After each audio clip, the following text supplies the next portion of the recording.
Climate litigation is a process of taking legal action for climate-related issues.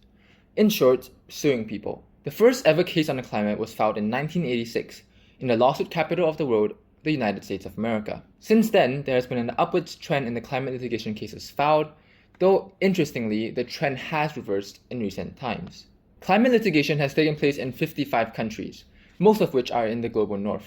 That is, wealthier and more developed countries because they have the resources and institutions to do so. However, the global south has started to see an increase in climate lawsuits, with 60% of their total cases being filed since 2020.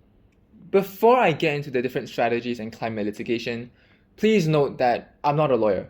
I'm just a kid who shares the research he finds interesting online, so don't take this video as legal advice, but more so as a starting point for you to explore different ways you can do to contribute to solving the climate crisis. In climate-aligned cases, where one is pursuing climate goals, there are three main parties you can sue. The government, in what we call government framework cases, in order to challenge the ambition or implementation of climate targets and policies. Companies in commercial framework cases, so that we can disincentivize activities harming the environment and alter businesses towards more sustainable operations. And lastly, financial institutions in turning off the taps cases. Fossil fuel operations cost a lot of money, whether it is building a giant coal power plant or exploring the deep sea for oil. So the fossil fuel industry has to borrow money from banks and other institutions. So turning off the taps cases attempt to do basically that. Turn off the taps and hence prevent money flowing to carbon-intensive activities. In law, you need a reason to sue. That is referred to as the grounds for a lawsuit. But because of the nature of law, there are just too many for a non-expert to explain, so I chose the 5 most common reasons. Climate change isn't just an environmental issue. It's also a human rights crisis. When sea levels rise and hurricanes ravage our homes and heat waves sweep the land, they're all threatening our right to life, to good health, to a livelihood, and so much more. With climate change exacerbating these natural disasters and companies and governments contributing to this, they are increasingly violating fundamental human rights. Other cases turn to international law. Governments are bounded by international treaties like the Paris Agreement, which committed the world to reach net zero in greenhouse gas emissions by 2050. When countries agree to this, but in actuality are not doing anything to reach that goal, or are too unambitious in their policies, their people can sue them for it. The case Verein Klimasignerungen v Switzerland was filed under these 2 grounds. 2,000 elderly Swiss women argued that because of inadequate climate policies by the Swiss government that did not align with the Paris Agreement, the Swiss government violated their right to life and health under Articles 2 and 8 of the European Convention on Human Rights. In 2024, a landmark decision was made when the European Court of Human Rights ruled in favor of the elderly women, ordering the Swiss government to strengthen their climate policies. Greenwashing is where companies mislead their customers, saying how environmentally friendly they are, whilst not having the receipts to back their statements up. This infringes our right to information and violates many advertisement regulations as well.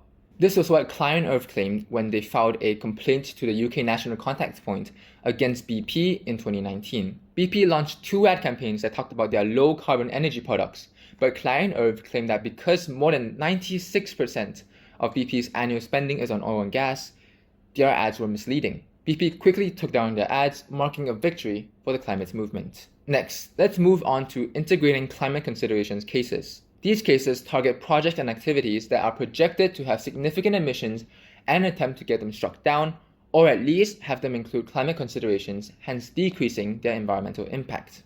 This last strategy doesn't actually focus on emissions and mitigation, but rather adaptation. Failure to adapt cases focus on suing companies and governments for inadequate adaptation to climate change. Climate change and its impacts are, of course, happening now, increasing the intensity and frequency of disasters. So when governments and companies do not foresee these events and plan for them to protect their civilians, they may be found liable in court. Climate litigation cases, when successful, have immense impacts. Firstly, there's a domino effect, where the judgment of a successful case can be used in other cases, making it easier to win cases and solidifying climate considerations in the legal system. Additionally, not only can these cases hold governments accountable for their international commitments and deter backsliding, they can also accelerate the implementation of more ambitious mitigation and adaptation strategies. Furthermore, people can obviously get compensation for the harm put on them by climate change, but more importantly, This extra cost disincentivizes future actions that harm the climate. Lastly, it also prevents short-termism. In democratic nations, you often get changes in governments with varying aims. For example, the Obama administration joined the Paris Agreement in 2016, but when Trump was elected, he quickly left it. Then Biden was elected and rejoined the Paris Agreement.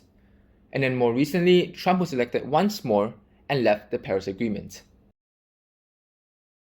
Because court orders are legally binding, the policies required in successful cases are able to stay for longer, which allows long-term projects to have their desired effects. However, not all climate litigation cases are successful. In 2023, only 55% of all cases filed were successful. This is because there needs to be a clear and individualized causal link between the actions of the companies or governments you're trying to sue to climate change to then the harm put on you. This is difficult to establish because carbon dioxide emissions are a cumulative and ongoing thing. Many bad actors are contributing to it, and hence isolating one party to sue makes establishing that causal link very complicated. Regardless, even when cases aren't successful, they can have their benefits. Public opinion is an important pressure on the decisions of companies and governments. Court cases can bring light to the polluting acts of bad actors, which would cause the public to lose trust in that institution, thereby facing pressures such as lower sales or protests to change. This publicity not only affects the organizations being sued,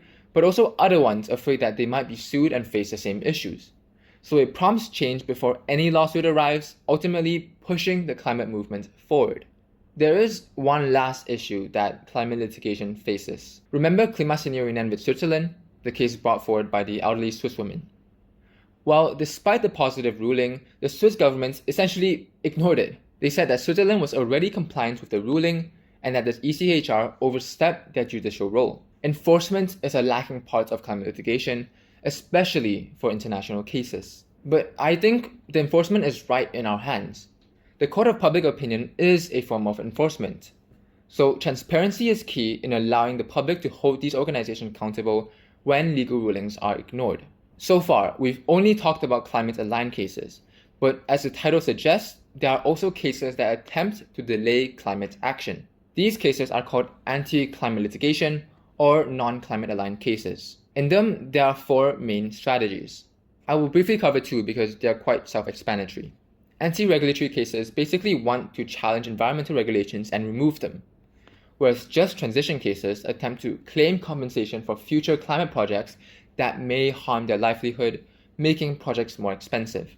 The next two are much more interesting. Strategic litigation against public participation, or SLAP for short, aims to silence activists, journalists, and others who speak out against climate change by dragging them into costly and time-consuming legal battles. A prominent SLAP case is Energy Transfer LP v Greenpeace International, where Energy Transfer, an oil and gas company, sued Greenpeace, a global environmental organization, claiming that Greenpeace used a misinformation campaign to get people to protest against the Dakota Access Pipeline. Ultimately, a North Dakota jury ruled in favor of Energy Transfer and ordered Greenpeace to pay over $660 million for the damages related to the protests.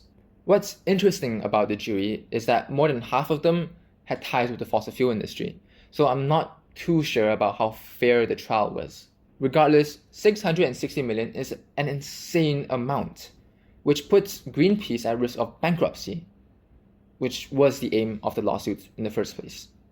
Lastly, there are cases of green v. green. There are cases involving a clash of environmental objectives. For example, building offshore wind farms with the potential negative effects on ocean ecosystems. That is what Green Oceans, an ocean conservation organization, claimed against the US Department of the Interior after an offshore wind project was approved. However, there is a bit of nuance involved. In a study by Brown University, Green Oceans was found to be sharing financial resources funded by the fossil fuel industry. Ironic for an organization claiming to be for the protection of whales. In another SLAP case, Green Oceans then sued Brown University for the research. It's that bad. I want to conclude this video by saying that although the fight in the courtroom is vital, the court of public opinion is just as important. You don't have to be a lawyer to make a difference. Support NGOs, stay informed, and spread the word about successful and unsuccessful cases, because ultimately, public pressure can drive the change we need.